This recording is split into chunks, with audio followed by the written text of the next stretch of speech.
ఇప్పుడు జాయిన్ అవ్వాలి అనుకున్న వాళ్ళు నాసిక్ కదా, అంత దూరము, మరి సెక్యూరిటీ ఎలాగా, ఇక్కడ పరిస్థితులు ఎలా ఉన్నాయి నాసిక్లో అండ్ యూనివర్సిటీలో అన్నదానికి ఒక్కసారి మీ మాటల్లో. తెలుగు వాళ్ళకి ఎవరైతే మన ఫీమేల్ స్టూడెంట్స్ ఉన్నారో వాళ్ళకి సెపరేట్గా తెలుగు రెక్టర్స్ అనేది ఇక్కడ మనం అపాయింట్మెంట్ చేయడం జరిగింది.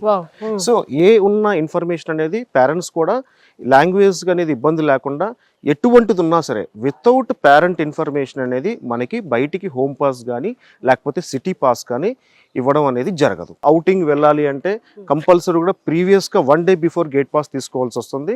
అదేవిధంగా కంపల్సరీ కూడా ఈవినింగ్ 5 o'clock లోపల మనకి ఇన్సైడ్ అనేది వాళ్ళు రిపోర్టింగ్ చేయడం జరుగుతుంది. ఆంధ్ర తెలంగాణ నుంచి తెలుగు వాళ్ళకి సెపరేట్ క్యాంటీన్ మెయింటైన్ చేస్తూ ప్లస్ తెలుగు షెఫ్స్ ఎవరైతే ఉన్నారో వాళ్ళని ఇక్కడ తీసుకొచ్చి వాళ్ళతోనే మన ఫుడ్ అనేది మనం ప్రొవైడ్ చేయించడం జరుగుతుంది.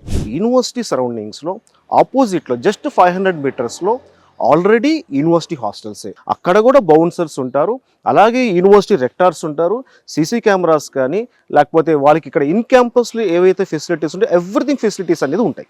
లోపలున్నా బయట ఉన్నా సరే university discipline, rules and regulations everything అనేది యూనివర్సిటీ ఫాలో అవుతుంది.